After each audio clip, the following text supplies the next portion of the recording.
Welcome to the Summary Writing Crash Course. This video will cover key techniques that lead to successful summary writing. When writing a summary, consider the register and style, which equate to the connotation and tone of your writing. Maintain a neutral tone and formal register.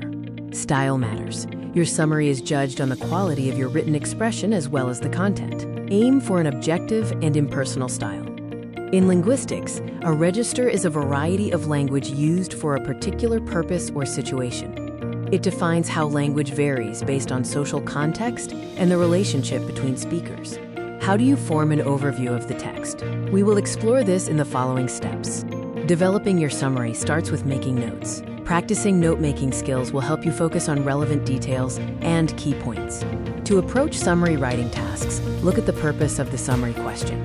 Read the passage and list key points, watching out for repetitions and unnecessary descriptive padding. Be careful with examples or extensions used for emphasis. Summarize the main point fully, ensuring you capture the complete idea, not just a part of it. When crafting your summary, convey the writer's ideas clearly without adding your own material. Try to use roughly the same word count for each point. Do not include lengthy, irrelevant introductory comments. Write the summary using your own words as much as possible, restructuring sentences and linking them coherently. Avoid lifting whole phrases or sentences. For the structure of summary writing, ensure a clear overview. If your summary contains 2 topics, use a paragraph for each, but include a link or bridge between them to maintain coherence. Examiners will assess summary writing based on relevance, lack of unnecessary details or repetitions, fluency in articulating points, use of linking devices, and appropriate synthesizing.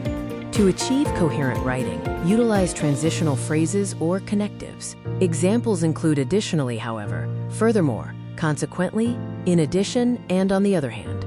More connectives include, for example, moreover, in contrast, and thus. Practicing these will improve the flow and clarity of your summary. Now, let's review a model summary response. Remember that up to 10 marks are available for the content and up to 10 marks for the quality of your writing. The task is to summarize what would appeal most to guests about a stay at the Tree Hotel, according to text B, in continuous writing, using your own words where appropriate and keeping it to 150 words. This model summary highlights the Tree Hotel's appeal, a blend of nature, design, and sustainability. Key points include treehouse accommodations, scenic walks, modern yet eco-friendly interiors, and a philosophy prioritizing forest preservation and eco-conscious activities.